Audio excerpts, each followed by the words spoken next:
ഇവർക്ക് നമസ്കാരം. ഞാൻ ഡോക്ടർ ആനന്ദ്. നമ്മൾ നോക്കാൻ പോകുന്നത് ഫൈബറിനെ കുറിച്ചാണ്. ഇതെല്ലാവരും കേട്ട് ഒരു പരുവമായി ഇരിക്കുകയായിരിക്കും. എന്നാലും ഇൻട്രസ്റ്റിംഗ് ആയിട്ടുള്ള കുറേ കാര്യങ്ങളുണ്ട് നമ്മൾ ഫോളോ ചെയ്യാതിരിക്കുന്നത്. നമ്മുടെ ഡെയിലി ലൈഫിൽ എന്തൊക്കെ ചെയ്യണം എന്നുള്ള കാര്യങ്ങൾ നമുക്ക് നോക്കാം. ഞാൻ ഡോക്ടർ ആനന്ദ്. നമുക്ക് വീഡിയോയിലേക്ക് കടക്കാം.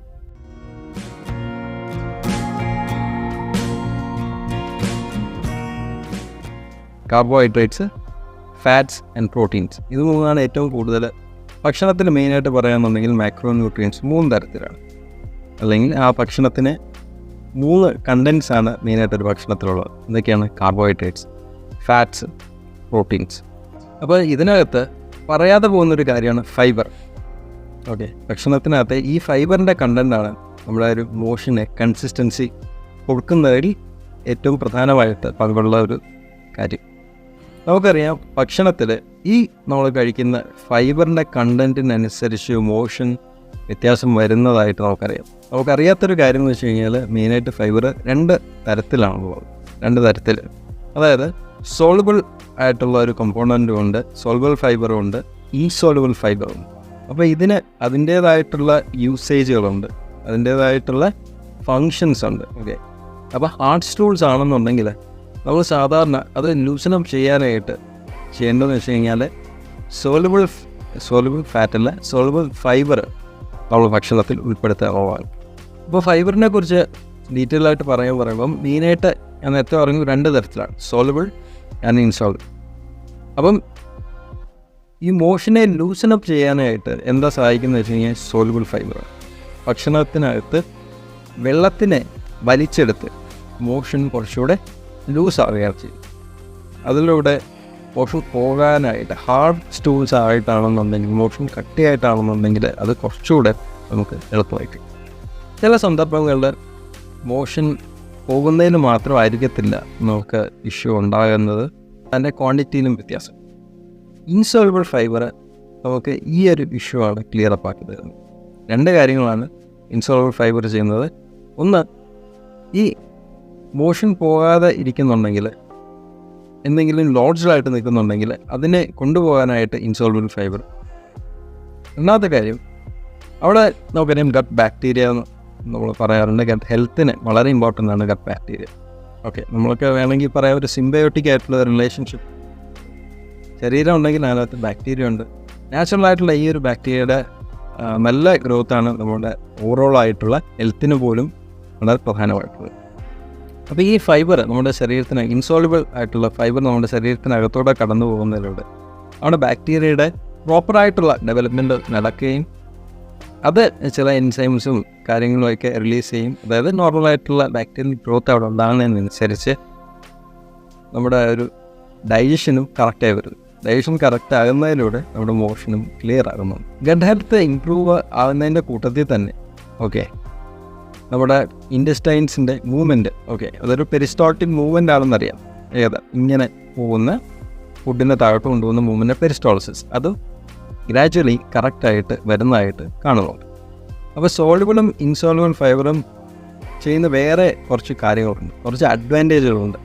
നമുക്കറിയാമോ എന്നറിയില്ല, പക്ഷേ ചില സ്പെസിഫിക് ആയിട്ടുള്ള ചില കാര്യങ്ങളുണ്ട്. അപ്പോൾ അതിനെക്കുറിച്ച് പറയുമ്പോൾ, നമ്മുടെ ശരീരത്തിനകത്ത് കൊളസ്ട്രോൾ കുറയ്ക്കാനായിട്ട് ഏറ്റവും നല്ല ഒരു ഭക്ഷണ രീതി എന്ന് വെച്ചാൽ ഫൈബർ കഴിക്കുകയാണ്. ഫൈബർ കഴിക്കുന്നവരുടെ, ഫൈബർ എന്ന് വെച്ചാൽ ഇൻഡൈജസ്റ്റബിൾ ആയിട്ടുള്ള ചില ഭക്ഷണത്തിലെ കണ്ടൻ്റാണ് ഫൈബർ. ഈ ഫൈബറിൽ തന്നെ സോൾബിൾ, ഇൻസോൾബിൾ ഉണ്ടെന്ന് പറയുന്നത്. ഇൻസോൾബിൾ ആയിട്ടുള്ള ഫൈബറിനാണ് കൂടുതലായിട്ടും ഈ ഒരു ടെൻഡൻസി. ഇത് കഴിക്കുന്നതിലൂടെ നമ്മുടെ ശരീരത്തിനകത്ത് ചീത്ത കൊളസ്ട്രോളിനെ വലിച്ച് എടുക്കുകയും, അല്ലെങ്കിൽ ചീത്ത ഫാറ്റ് വേണം, എക്സസ് ആയിട്ടുള്ള ഫാറ്റിനെ ഇത് വലിച്ചെടുക്കുകയും അത് മോഷനിൽ കൂടെ പാസ് ചെയ്യാനായിട്ട് ഹെൽപ്പ് ചെയ്യുകയും ചെയ്യുന്നു. അതുമാത്രമല്ല, ഷുഗർ ഉള്ള ആൾക്കാരൊക്കെ ആണെന്നുണ്ടെങ്കിൽ ഷുഗറിൻ്റെ റിലീസ് വളരെ സ്ലോ ആക്കുന്നു. കാരണം നമ്മൾ കാർബോഹൈഡ്രേറ്റ്സ് കഴിക്കുമ്പോൾ, കാർബോഹൈഡ്രേറ്റ്സ് എന്ന് പറഞ്ഞാൽ അതിനെ ബ്രേക്ക് ഡൗൺ ചെയ്യുമ്പോൾ നമുക്ക് കിട്ടുന്ന ഗ്ലൂക്കോസാണ്. അപ്പോൾ ഈ ഗ്ലൂക്കോസിൻ്റെ റിലീസ് നമ്മുടെ ശരീരത്തിൽ ഉണ്ടാകുമ്പോഴാണ്, അല്ലെങ്കിൽ ബ്ലഡിൽ കൂടുമ്പോഴാണ് അതിനകത്ത് ഹൈപ്പർഗ്ലൈസീമിയ, ഷുഗർ അല്ലെങ്കിൽ ഡയബറ്റീസിൻ്റെ ഒരു ഇഷ്യൂ ഉണ്ടാകും. ശരീരത്തിനകത്ത് ഈ ഉണ്ടാകുന്ന റിലീസിനെ നമുക്ക് കൺട്രോൾ ചെയ്യാൻ പറ്റും. ഡയബറ്റിക് ആയിട്ടുള്ള ആൾക്കാർ നമ്മൾ സാധാരണ പല നേരമായിട്ട് കഴിക്കാൻ പറയാറുണ്ട്, അല്ലെങ്കിൽ ഗ്ലൈസമിക് ഇൻഡെക്സ് നോക്കി ഗ്ലൈസമിക് ഇൻഡെക്സ് കുറവായിട്ടുള്ള ഭക്ഷണങ്ങൾ കഴിക്കാൻ പറയുന്നില്ല. അപ്പോൾ ഇന്ന് പറയുന്ന പോലെ തന്നെ ഫൈബർ റിച്ച് ആയിട്ടുള്ള ഭക്ഷണങ്ങൾ കഴിക്കുന്നത് വളരെ പ്രധാനമാണ്, വളരെ ഹെൽത്തിയാണ്. കാരണം ഇത് ഗ്രാജുവൽ ആയിട്ടുള്ള ഒരു റിലീസ് മാത്രമേ ഗ്ലൂക്കോസ് നമ്മുടെ ശരീരത്തിൽ ഉണ്ടാവുകയുള്ളൂ. അതുകൊണ്ട് തന്നെ വളരെ ഹെൽത്തി ആയിട്ട് നമുക്ക് മുന്നോട്ട് പോകാനും പറ്റും. വീഡിയോ നിങ്ങൾക്ക് ഇഷ്ടപ്പെടുന്നതുകൊണ്ട് തീർച്ചയായും നിങ്ങൾ ലൈക്ക് ചെയ്തിട്ട് മുന്നോട്ട് പോകാൻ മറക്കാതിരിക്കുക. അപ്പോൾ ഈ സോൾവബിൾ ഫൈബർ ചെയ്യുന്ന കാര്യം എന്ന് വെച്ച് കഴിഞ്ഞാൽ നമ്മുടെ ശരീരത്തിനകത്ത് ജലം വലിച്ചെടുത്തുകൊണ്ട് പോകുന്നു എന്നുള്ളതല്ല, പക്ഷേ ആ ഒരു ഇൻറ്റസ്റ്റൈൻസിൽ എക്സസ് ആയിട്ടുള്ള വെള്ളം അതിനെ വലിച്ചെടുത്ത് ജെൽ ഫോമാകും. ജെൽ ഫോമായി നമ്മുടെ ശരീരത്തിനകത്ത് നിന്ന് ഇവാക്യുവേറ്റ് ചെയ്യാനായിട്ട് അത്രയും എളുപ്പമാകും. അപ്പോൾ ഹാർഡ് സ്റ്റൂൾസൊക്കെ ആണെന്നുണ്ടെങ്കിൽ സോൾവബിൾ ഫൈബർ റിച്ച് ആയിട്ടുള്ള ഭക്ഷണങ്ങൾ നമ്മൾ സെലക്റ്റീവായിട്ട് കഴിക്കാമെന്നുണ്ടെങ്കിൽ അത് കൂടുതലായിട്ട് അഡ്വാൻറ്റേജസ് ആയിരിക്കും. അപ്പോൾ സോൾവബിൾ ഫൈബറിന് ഞാനൊരു എക്സാമ്പിൾ പറയാം കേട്ടോ. അതായത് ഇത് ഓട്ട് ബീനിൽ, ബാർലി, നട്ട്സിൽ, സീഡ്സിൽ, ബീൻസ്, ലെൻറ്റിൽസ്, പീസ്, പിന്നെ ഫ്രൂട്ട്സിലും വെജിറ്റബിൾസിലും ഒക്കെ ഇഷ്ടംപോലെ കാണുന്നതാണ്. ഇത് ഏത് ഫ്രൂട്ട്സ് നോക്കിയാലും അതിനകത്ത് സോൾവബിൾ, ഇൻസോൾവബിൾ പാർട്ട് ഓഫ് ഫൈബർ കാണും. പക്ഷേ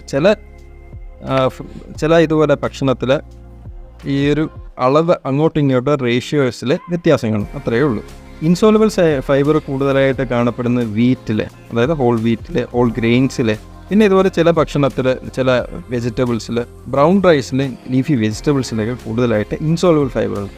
ഇൻസോൾവബിൾ എന്ന് പറയുമ്പോൾ മെയിനായിട്ട് അതിനകത്ത് സെല്ലുലോസ്, ലിഗ്നിന്, പിന്നെ ചില പെക്റ്റിൻസ്. ഫൈബറിൽ തന്നെ പല ക്ലാസ് ഉണ്ടെന്ന് പറയുന്നത് അതിനകത്ത് തന്നെ സെല്ലുലോസ്, ലിഗ്നിന്, പെക്റ്റിൻസ് ഇതിലൊക്കെയാണ് ഇൻസോൾവബിൾ, കംപ്ലീറ്റ്ലി ഇൻസോൾവബിൾ എന്നുള്ള രീതിക്ക് നമുക്ക് പറയാം. ബാക്കി എല്ലാ ടൈപ്പ് ഓഫ് ഫൈബറും സോൾവബിൾ ആയിട്ടാണ് കൺസിഡർ ചെയ്യപ്പെടുന്നത്. നമ്മുടെ ഗട്ട് ഹെൽത്തിന് വളരെ പ്രാധാന്യമുള്ള വേറൊരു കാര്യമാണ് നമ്മുടെ ഫിസിക്കലായിട്ടുള്ള ആക്ടിവിറ്റി. ഫിസിക്കൽ ഇന്നാക്ടിവിറ്റി ഗട്ടിനും ഒരു ഇനാക്ടിവിറ്റി കൊണ്ടുവരുന്നതാണ്. അത് നമ്മുടെ മോഷനെ പോകാനായിട്ട് വരത്തില്ല. പോകാൻ തോന്നൽ വന്നാലും കംപ്ലീറ്റ് ആയിട്ടുള്ള ഇവാക്യുവേഷൻ നടക്കത്തില്ല എന്നൊക്കെ ചില ഇഷ്യൂസ് ഉണ്ട്. ഇവാക്യുവേഷൻ നടക്കുകയാണെങ്കിലും അതിനകത്ത് ഒരു കംപ്ലീറ്റ് ആയിട്ടുള്ളൊരു ഫീല് നമുക്ക് സാറ്റിസ്ഫാക്ഷൻ കിട്ടാതിരിക്കുക. അപ്പോൾ അങ്ങനെയൊക്കെ ഇഷ്യൂസ് ഉണ്ട്.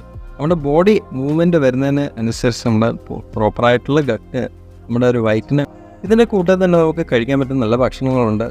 അതായത് വെജിറ്റബിൾസ് കൂടാതെ നമുക്ക് പ്രോബയോട്ടിക്സ് ആയിട്ടുള്ള ഭക്ഷണങ്ങൾ കഴിക്കാം. തൈര് ഉള്ള ഭക്ഷണങ്ങൾ കഴിക്കുന്നത് വളരെ എഫക്റ്റീവാണ്.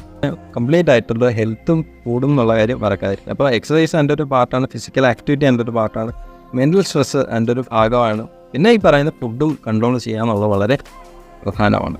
അപ്പോൾ ഇത്രയൊക്കെ തന്നെയായിരുന്നു ഈ വീഡിയോയിൽ ഞാൻ ഉദ്ദേശിച്ചിരുന്നത്. എന്തെങ്കിലും ഡൗട്ടോ കാര്യമുണ്ടെങ്കിൽ നിങ്ങൾ തീർച്ചയായും നിങ്ങൾ താഴെ കമൻറ്റ് സെക്ഷനിൽ വെച്ച് എത്രയും പെട്ടെന്ന് എന്നാലാവുന്നതും റിപ്ലൈ ചെയ്യുമെന്ന് നിങ്ങൾക്കറിയാമല്ലോ. എന്തെങ്കിലും ഇഷ്യൂസോ കാര്യമുണ്ടെങ്കിൽ നിങ്ങൾ തീർച്ചയായും താഴെ കമൻറ്റ് സെക്ഷനിൽ വെച്ച് എത്രയും പെട്ടെന്ന് എന്നാലാവുന്നതും ഞാൻ റിപ്ലൈ ചെയ്യുന്നതാണ്. ഏർക്കും നല്ലൊരു ശുഭദിനം നേരുന്നു. നമസ്കാരം. Thank you.